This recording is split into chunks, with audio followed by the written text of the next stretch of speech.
आइए आइए बैठिए। Limitation of valence bond theory का तीसरा पॉइंट यह है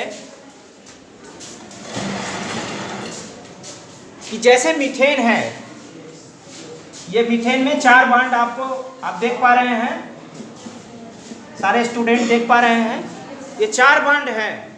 और यदि मान लीजिए कि मीथेन बीबीटी कहता है कि ठीक है, कार्बन का इलेक्ट्रॉनिक कन्फिग्रेशन है 1s2 2s2 2p2 है, इसके बाहरी कक्षा में 2 अनपेयर्ड इलेक्ट्रॉन है, यानी p में है 2px 2py और 2pz। ठीक है, इसके बाहरी कक्षा में 2 इलेक्ट्रॉन है। और फिर बैलेंस बॉन्ड थ्योरी ने कहा कि नहीं चलिए ठीक है, जब बॉन्ड बनता है तो एनर्जी मिलती है, बॉन्ड बनने से 2 एटम नजदीक आते हैं, एनर्जी रिलीज होती है, तो उस एनर्जी से ये एक्साइटेड स्टेट में चला जाता है, नहीं इलेक्ट्रॉन को ऊर्जा मिलता है और इलेक्ट्रॉन जंप करके इस वैकेंट ऑर्बिटल में चला जाता है। तो ये ग्राउंड स्टेट हो गया, यानी ग्राउंड स्टेट माने लो एनर्जी स्टेट। ठीक है ना बच्चों? और उसके बाद ये एनर्जी जब मिलता है तो ये इलेक्ट्रॉन जंप करके इसमें चला जाता है, तो इसको कहते हैं एक्साइटेड यानी उच्च ऊर्जा स्टेट। अब ये देखिए 4 बैलेंस ये हो गया, 2s हो गया, 2px 2py और 2pz हो गया। ठीक है, इसमें इलेक्ट्रॉन हो गए। तो अब सवाल यह होता है कि इससे जो हाइड्रोजन से बॉन्ड बनेगा, एक हाइड्रोजन इससे शेयर कर लिया, इससे शेयर कर लिया और इससे शेयर कर लिया। ठीक है, तो जब हाइड्रोजन शेयर किया लिया तो इसका मतलब है कि ये एक s ऑर्बिटल से होगा, एक px से होगा, एक py से होगा और एक pz से होगा। तो जब सब ऑर्बिटल अलग अलग है और हर ऑर्बिटल की एनर्जी अलग अलग है, s की एनर्जी अलग है, मान लीजिए ये 3 के, तो इन चारों बॉन्ड की एनर्जी अलग अलग होनी चाहिए। बॉन्ड एनर्जी सारे की बॉन्ड एनर्जी अलग होनी चाहिए और बॉन्ड लेंथ भी अलग हो जाना चाहिए, क्योंकि यस जो है नाभिक से क्लोज में होता है, उसकी साइज छोटी होती है, उसका इलेक्ट्रॉन इसका बॉन्ड पेयर जो है क्लोज हो जाएगा। देन इसके बात समझ पा रहे हैं? लेकिन होता क्या है कि जब मीथेन को देखा गया तो सभी बॉन्ड एक लंबाई के थे और सबकी बॉन्ड एनर्जी सिमिलर थी। तो यह दूसरा लिमिटेशन आ गया। दूसरा लिमिटेशन क्या हुआ कि in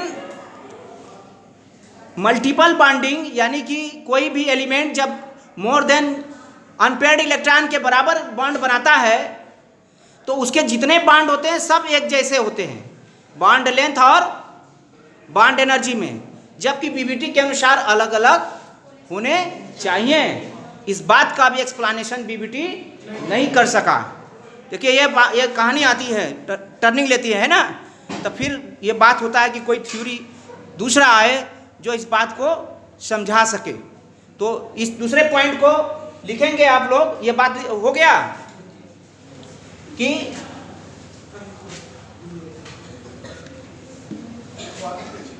if an element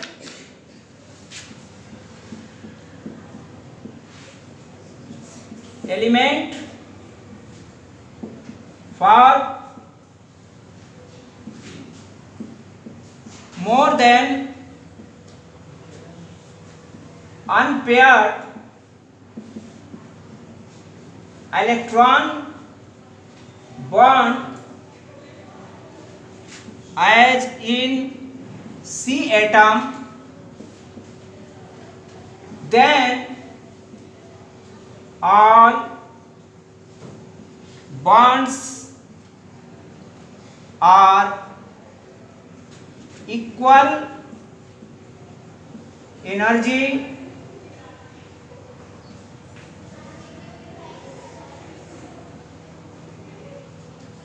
and bond length, while according BBT these parameter bond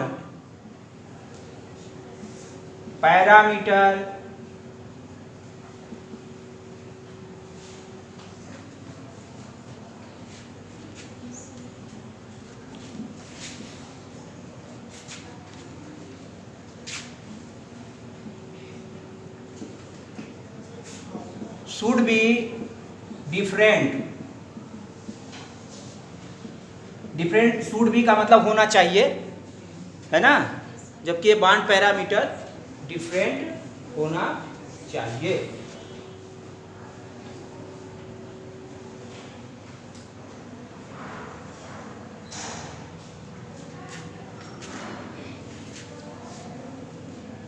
ठीक है बच्चों, शुरू का एग्जाम्पल जो मीथेन का आपको दिया, इससे क्लियर हो रहा है ये जो बात मैंने लिखा वही बात है जो अभी समझाया हमने आपको। तो ये तीसरा इनका डिमेरिट था बीबीटी का।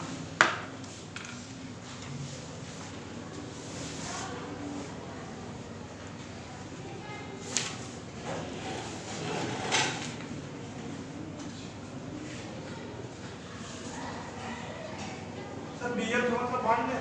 हाँ, BL मीन्स साइड में लिखा हमने बॉन्ड ले।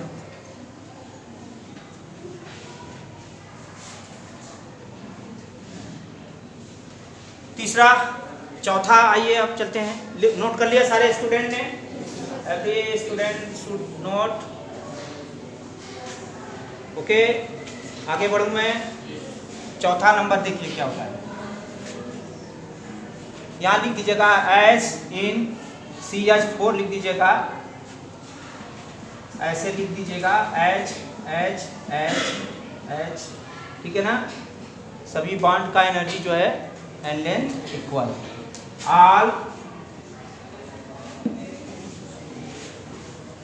जैसे एग्जाम्पल रहता है तो चीज़ों को समझने में आसान हो जाती है। एज इन CH4, ये all bond, all CH bond, CH bond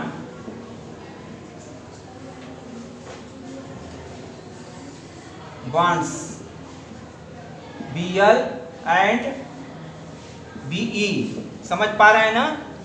BL मतलब बॉन्ड लेंथ बताया था, हाँ, और एनर्जी जब उसमें बताया होगा तो उसमें हमने संक्षेप में BE लिखा है, सेम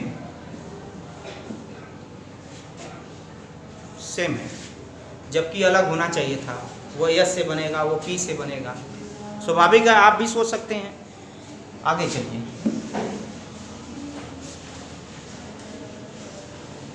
अगला पॉइंट में, चौथा पॉइंट,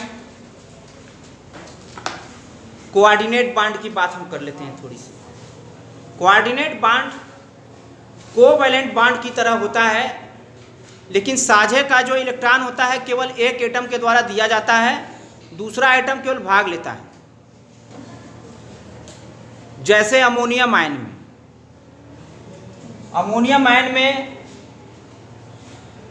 जैसे ये अमोनिया है NH3, इसके पास एक लोन पेयर इलेक्ट्रॉन है, आप जानते हैं 5 होता है, 3 से साझा करके 8 प्राप्त किया, तो ये तो हो गया पूरा स्थायी हो गया। अमोनिया पाया भी जाता है, अमोनिया गैस। लेकिन जब इसके पास कोई हाइड्रोजन आयन आता है, हाइड्रोजन आयन का माने है कि इसके पास इलेक्ट्रॉन है ही नहीं है। हाइड्रोजन के पास कितना इलेक्ट्रॉन होता है? एक इलेक्ट्रॉन होता है, और H+ हो गया तो उसके पास अब कितना इलेक्ट्रॉन है? 0, यानी H+ इज प्रोटॉन। अब ये क्या होता है कि इनके बीच में साझा होता है, और इस साझे में यह लोन पेयर इलेक्ट्रॉन हाइड्रोजन को चला जाता है, और इसके फलस्वरूप बनता क्या है? NH4+ अमोनियम आयन बन जाता है। अमोनियम आयन मिलता है, अमोनियम क्लोराइड में जब पानी में घोलते हैं तो अमोनियम आयन अलग होता है, Cl- अलग होता है। बैठ जाइए, सीट नहीं है यहाँ, देखिए जो है करिए, है ना, बैठ लीजिए। यहाँ भी एक सीट है, एक सीट यहाँ है, थोड़ा पीछे करके बैठ। ठीक है बच्चों, अमोनियम आयन मिलता है और स्टेबल होता है। तो बैलेंस बॉन्ड थ्योरी के हिसाब से जो होता है अनपेयर्ड इलेक्ट्रॉन, कोई बात नहीं, चलिए दूसरे जगह बैठ, वहाँ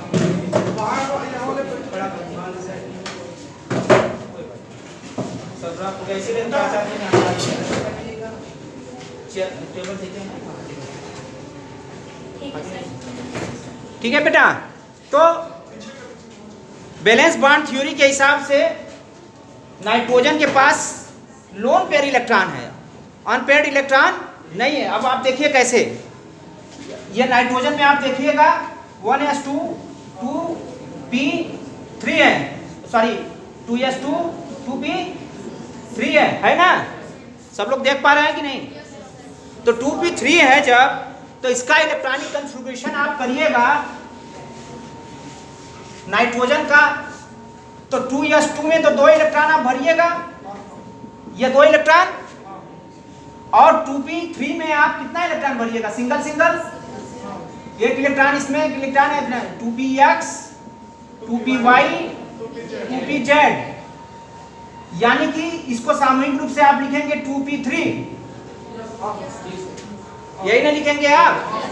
तो ये 2p3 में सब में सिंगल इलेक्ट्रॉन है, और सिंगल से इसने हाइड्रोजन के साथ एक यहाँ साझा किया, एक यहाँ साझा किया और एक यहाँ साझा किया। अब तो इसके पास पेयर्ड इलेक्ट्रॉन है ना बेटा? बोलो, बैलेंस बॉन्ड थ्योरी के अकॉर्डिंग इसको बॉन्ड नहीं बनाना चाहिए, लेकिन यहाँ बॉन्ड बनता है। बिना बॉन्ड किए अमोनियम बनेगा ही नहीं। और उस बॉन्ड में साझे का इलेक्ट्रॉन, बैलेंस बॉन्ड थ्योरी कहता है कि शेयर में दोनों एटम का इलेक्ट्रॉन होना चाहिए, और यहाँ एक ही एटम इलेक्ट्रॉन दे रहा है। तो यह होता है, क्यों हो जाता है, इसका एक्सप्लेनेशन बैलेंस बॉन्ड थ्योरी नहीं करता है। समझ रहे हैं ना? यह भी एक लिमिटेशन हुआ।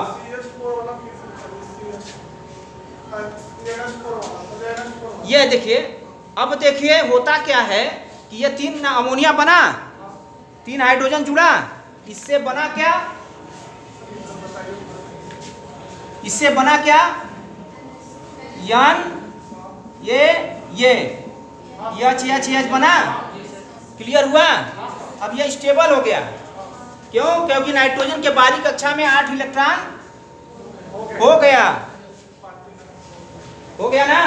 अब इसके पास एक लोन पेयर इलेक्ट्रॉन है ना? अब हाइड्रोजन प्लस आयन आता है कहीं से घूमते हुए, और ये क्या करता है कि भैया हमसे बॉन्ड बनाओ, हमको भी स्टेबल बनाओ, 2 इलेक्ट्रॉन देके मैं भी 1s2 हो जाऊं।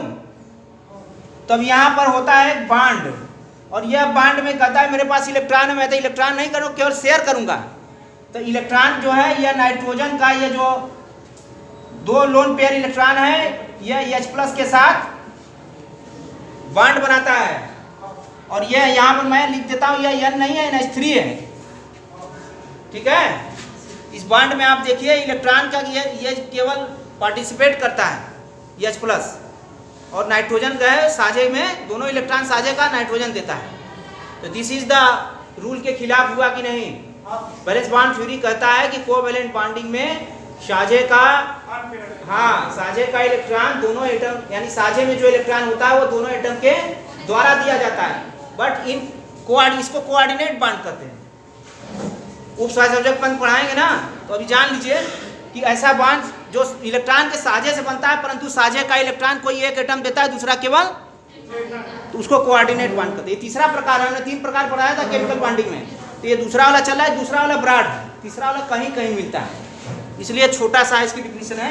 तो यहाँ पर जो ये बॉन्ड बना बेटा, इसको इस तरह से देख सकते हो, NH3 कोऑर्डिनेट माने तीर से दिखाया जाता है। इस बॉन्ड को रेखा से नहीं दिखाया जाता है, माने जो दे रहा है उसकी तरफ से जो ले रहा है उसकी तरफ होगा बॉन्ड का डायरेक्शन। तो यहाँ हाइड्रोजन प्लस ले रहा है, तो ये H+ लिखते हैं। This is the coordinate bond. समझ रहे हैं? ये कोऑर्डिनेट बॉन्ड है। तब आप क्या लिखोगे? ये अगला वाले इस लिमिटेशन में क्या निष्कर्ष निकला कि valence bond theory coordinate bonding को एक्सप्लेन नहीं करता है, क्योंकि इसमें साझे का इलेक्ट्रॉन एक ही एटम के द्वारा दिया जाता है। क्यों ऐसा होता है? नहीं एक्सप्लेन कर पाता है, इसलिए दूसरे थ्योरी की आवश्यकता पड़ती है कि अब कोई दूसरा आदमी आवे, इसको एक्सप्लेन करे क्यों ऐसा है, जबकि ये बनता है। तो यहाँ मैं लिख रहा हूँ चौथा limitation, PBT not explain the coordinate covalent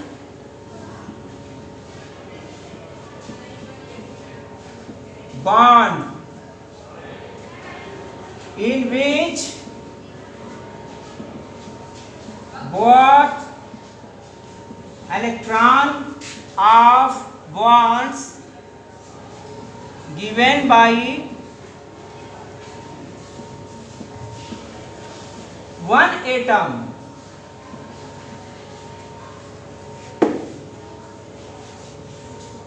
as in NH4 ion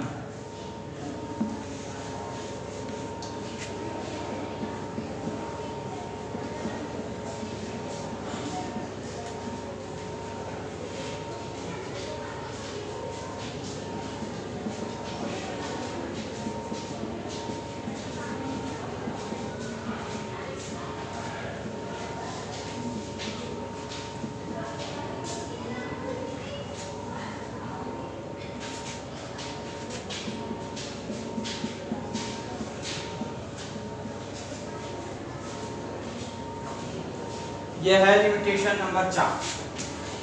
संक्षिप्त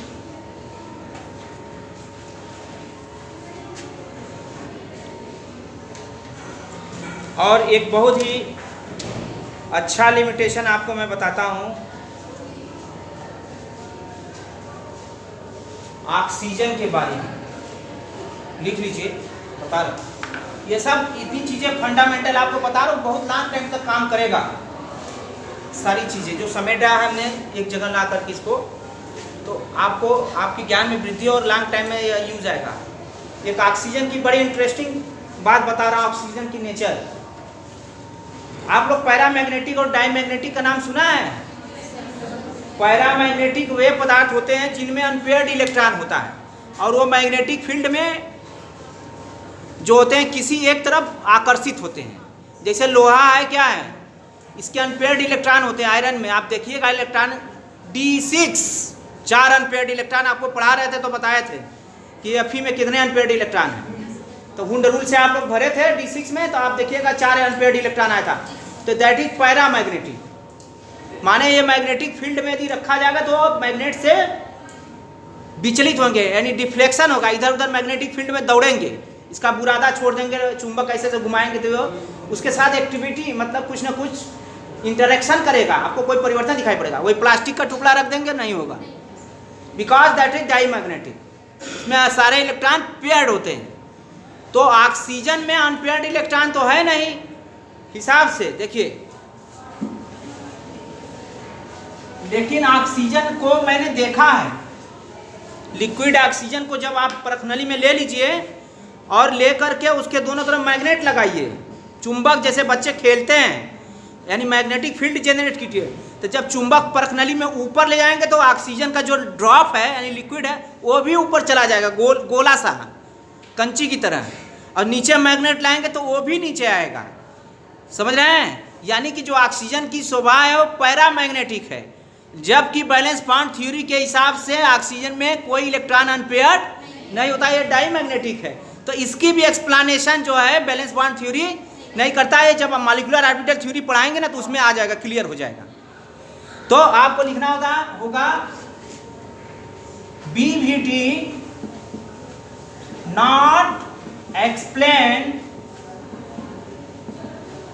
पैरामैग्नेटिक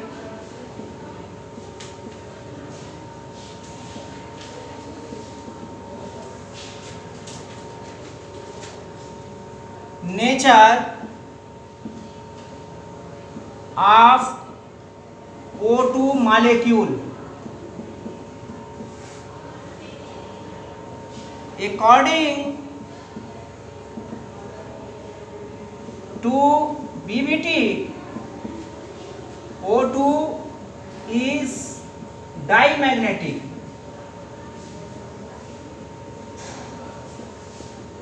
BVT के अनुसार ऑक्सीजन को डायमैग्नेटिक होता है, since it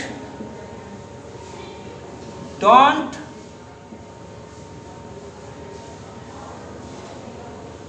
have unpaired electron।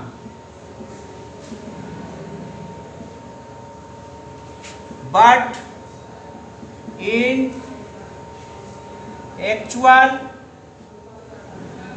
O2 is paramagnetic.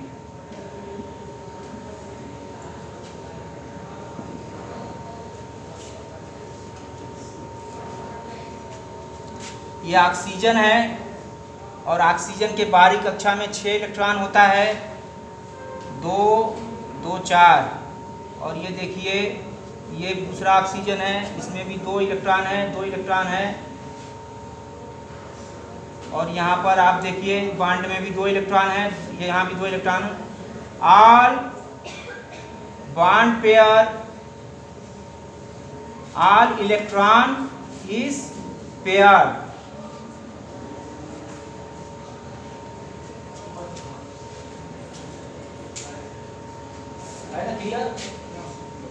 पूरा इलेक्ट्रॉन इसमें कहीं भी आपको अनपेयर्ड इलेक्ट्रॉन दिखा पड़ रहा है? बिल्कुल है ना। इसको डायमैग्नेटिक होना चाहिए, यानी मैग्नेटिक फील्ड में न्यूट्रल होना चाहिए, मतलब ना इधर घूमे ना उधर घूमे।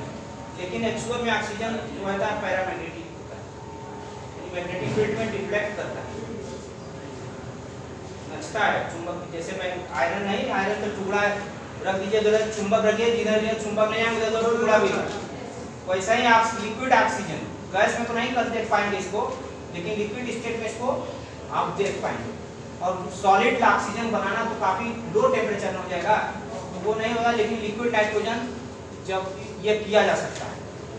और हमने देखा है, मैं जब ट्रेनिंग कर रहा था IISc में, तो वहाँ पर सर दिखाए थे हम लोगों को जो ट्रेनिंग दे रहे थे, तो आप लिक्विड नाइट्रोजन में से ऑक्सीजन निकाला उन्होंने और फिर दिखाया कि देखिए ये मैग्नेटिक फील्ड में ये, अदरवाइज ये केवल थ्योरी में ही हम जानते थे, लेकिन मैंने इसको देखा है, दृश्य करके देखा है, मतलब ओरिजिनल में देखा है। तो आपको वही दिखा रहे हैं कि इस तरह से ऑक्सीजन जो है, इसकी व्याख्या BBT नहीं करता है। जब MOT पढ़ाएंगे तो वहाँ क्लियर हो जाएगा। आप देखिए खुद बताएगा कि ये पैरामैग्नेटिक में अनपेयर्ड इलेक्ट्रॉन, ठीक। एक और बात की व्याख्या नहीं कर पाता है BBT। नंबर 5, इंटरेस्टिंग लग रहा है टॉपिक। नंबर 5 में है geometry of molecule. Geometry of molecule, molecule माने एटम के संयोग से जो स्पीसीज बनता है उसको मॉलिक्यूल कहेंगे, अणु कहेंगे। परमाणु से अणु बनता है ना, जैसे 2 ऑक्सीजन जुड़ गया, या एक हाइड्रोजन एक क्लोरीन जुड़ गया, या कार्बन 4 हाइड्रोजन जुड़ा, या एक ऑक्सीजन 2 हाइड्रोजन मिलकर जल बना लिया, तो H2O क्या है? मॉलिक्यूल है। अब कंपाउंड का है मॉलिक्यूल या एलिमेंट का मॉलिक्यूल, अपने जगह की बात है भाई। 2 डिफरेंट टाइप का एटम है तो कंपाउंड हो गया, जैसे पानी है हाइड्रोजन ऑक्सीजन, और सेम टाइप का एटम है तो हो गया एलिमेंट हो गया, जैसे Cl2 में है, ऑक्सीजन में 2 सेम टाइप के एटम मिले हैं। तो मॉलिक्यूल किसी का भी हो सकता है ना। लेकिन इसका शेप क्या होगा, ये विद्यार्थी के अंदर जिज्ञासा के रूप में आनी चाहिए ये बात कि सर पानी का आकार कैसा होता है, उसके अणु का आकार कैसा है, यदि मॉलिक्यूल बना तो शेप कैसा है। एटम को तो मान के चलते हैं कि एटम स्फेरिकल होता है, इसीलिए हम सब गोला बनाते हैं। जब परमाणु बनाते हैं तो स्फेयर बनाते हैं, तो एटम की स्ट्रक्चर को स्फेयर माना गया है, ठीक है। इसीलिए परमाणु की त्रिज्या होती है, त्रिज्या किसकी होती है? स्फेयर की होती है ना। रेक्टेंगल का होगा क्या त्रिज्या, स्क्वायर का त्रिज्या होता है क्या? इस त्रिज्या तो हमेशा स्फेयर का होता है ना। This it means atom consider is a spherical particle. But जब स्फेयर से कोई मॉलिक्यूल बनता है तो उसका एक शेप का होता है। तो आप कहोगे सर मीथेन का आकार कैसा होता होगा रियल में, पेंटा बोरान ट्राइक्लोराइड का आकार कैसा होगा, कार्बन डाइऑक्साइड का आकार कैसा होगा, पानी का आकार कैसा होगा, अमोनिया का आकार कैसा होगा, सल्फ्यूरिक एसिड का आकार कैसा होता, इसकी व्याख्या ये थ्योरी करती ही नहीं है। इसने कहीं नहीं बताया कि इसका मॉलिक्यूल, ये बताता है कि ऑक्सीजन बनता है, CO2 बन जाएगा, ठीक है, HCl बन जाएगा, वाटर बन जाएगा, लेकिन वाटर का आकार कैसा होगा इसके बारे में व्याख्या नहीं करता। तो geometry of molecule not explain by BBT, इसके द्वारा नहीं होता। For example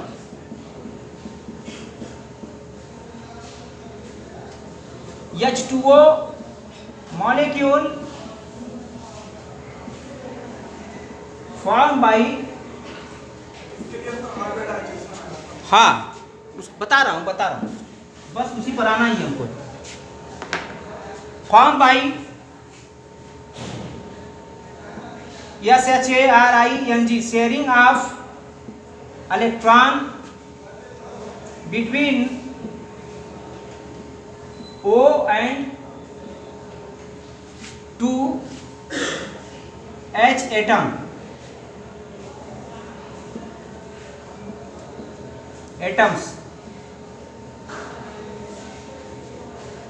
but its shape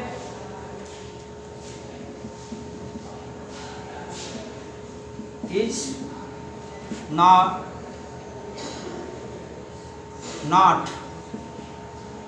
explained।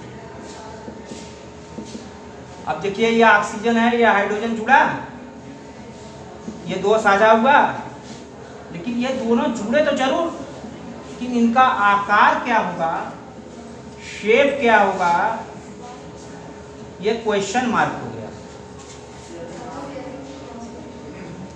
ये थ्योरी, इसके बारे में कोई चर्चा नहीं करती है।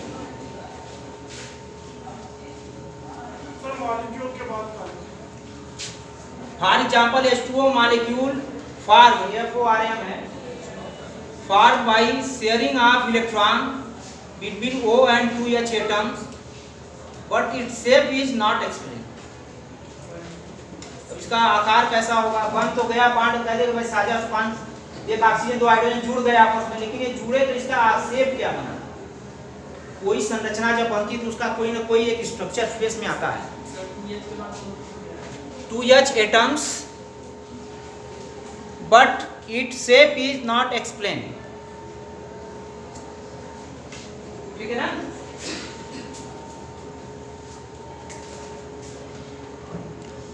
अब आगे चलते हैं, ये रही लिमिटेशन। अब आगे की स्टोरी शुरू होती है hybridisation theory of covalent bonding, यानी इसकी कमियों को दूर करने के लिए अब दो थ्योरी आती है। हाइब्रिडाइजेशन तीन थ्योरी आती है इसके बाद, हाइब्रिडाइजेशन थ्योरी, VSEPR थ्योरी और मॉलिक्यूलर ऑर्बिटल थ्योरी। अब आपको समझ में आ रहा होगा कि ये थ्योरियाँ किसके लिए दी गई और कैसे आई, अस्तित्व में ये थ्योरी कैसे आई। तो अब इसकी कमी को ही दूर करने के लिए सब थ्योरी आती है। ठीक है, तो हेडिंग लिखिए hybridisation theory of covalent bonding.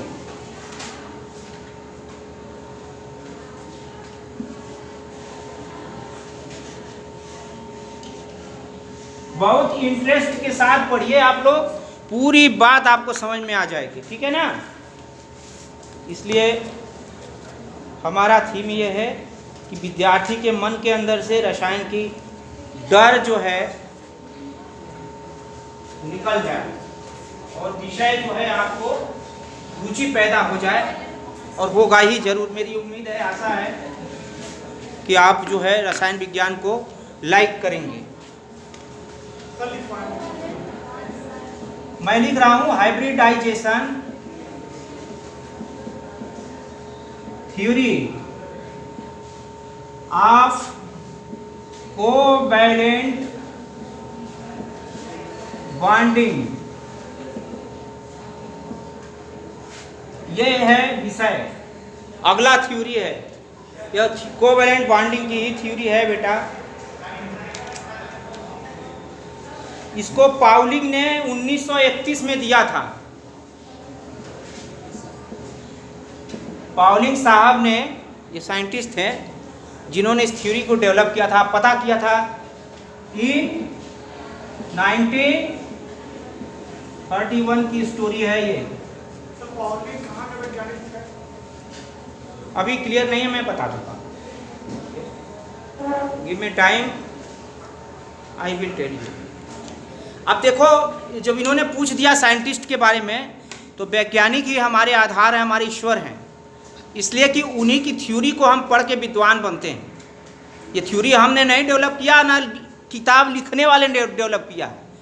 Writer भी मेरे ही जैसे होंगे जो चीज़ों को पढ़ करके अपने तरीके से लिख देते हैं, बस इतना अंतर है। चाहे मांगलिक साहब लिखें, चाहे आपके ये कृष्णा पब्लिकेशन के जितने लेखक महोदय हैं वो लोग लिखें, चाहे एस चंद्र साहब के मदन साहब लिखें, और चाहे विशाल पब्लिकेशन के राइटर लिखें, ठीक है, सब लोग इन्हीं थ्योरियों को इनको ली हुई है, लेकिन इनकी ओरिजिनल कॉपी जहाँ शोध हुई है वहाँ पर होगी, थीसिस इनकी।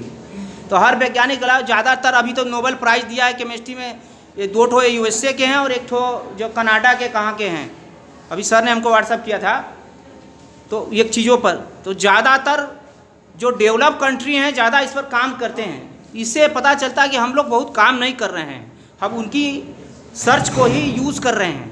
हमारा भी कुछ होना चाहिए मन में भाव कि मैं भी कुछ अनुसंधान करूं और बेहतर काम करने का प्रयास करूं, क्योंकि हम भी उन्हीं के जैसे हैं। इसका मतलब वो काफ़ी मेहनत करते हैं हमसे ज़्यादा, तभी तो सोच पाते हैं और करते हैं और रुचि लेते हैं। विषय में रुचि लेना चाहिए, ये हमारी दुनिया है, हमारा लक्ष्य है, हमको विषय आना चाहिए और इसमें हम काम करें। इसमें फालतू बातें करने से अच्छा इस समय को समाविष्ट करें, अपने लाइफ को इसमें करें। और उन लोगों ने किया तभी तो मिला था, तभी तो हम जितने भी केमिकल्स हैं, जितने भी जीवन है, हमारी जीवन रसायन पर चल ही रही। हमने तो पहले ही बता दिया था कि सुबह से लेकर शाम तक, शयन तक रसायन विज्ञान हर कदम आपके साथ है। यदि नहीं रहता तो हम इस मानव जीवन की कल्पना भी नहीं कर सकते। आप देखो बहुत सारे बीमारियां हैं, लेकिन केमिस्ट्री ड्रग डिजाइन करके उसको तैयार करती है। तो ये पॉलिंग साहब ने ये थ्योरी दिया। अब आइए अपने टॉपिक पर चलते हैं। अब इस थ्योरी क्या एक्सप्लेन करता है तो कोवैलेंट बॉन्डिंग के लिए तो आप कहोगे सर कोवैलेंट बॉन्डिंग में तो आपने 5-6 ठो डिमेरिट दिखाया, कौन सी डिमेरिट का इन्होंने व्याख्या किया, यानी उसका रीज़न दिखाया। तो इन्होंने वो रीज़न दिखाया था कि ये एक एलिमेंट जो होता है ये अनपेयर्ड इलेक्ट्रॉन से ज़्यादा कोवैलेंट बॉन्ड बनाता है। क्यों बनाता है उसकी व्याख्या करते हैं, और उनकी सारे बॉन्ड एक जैसे होते हैं उसकी व्याख्या करते हैं मुख्य रूप से। यानी कि hybridisation theory explain the covalent bond form by the atom more than unpaired electron, है ना।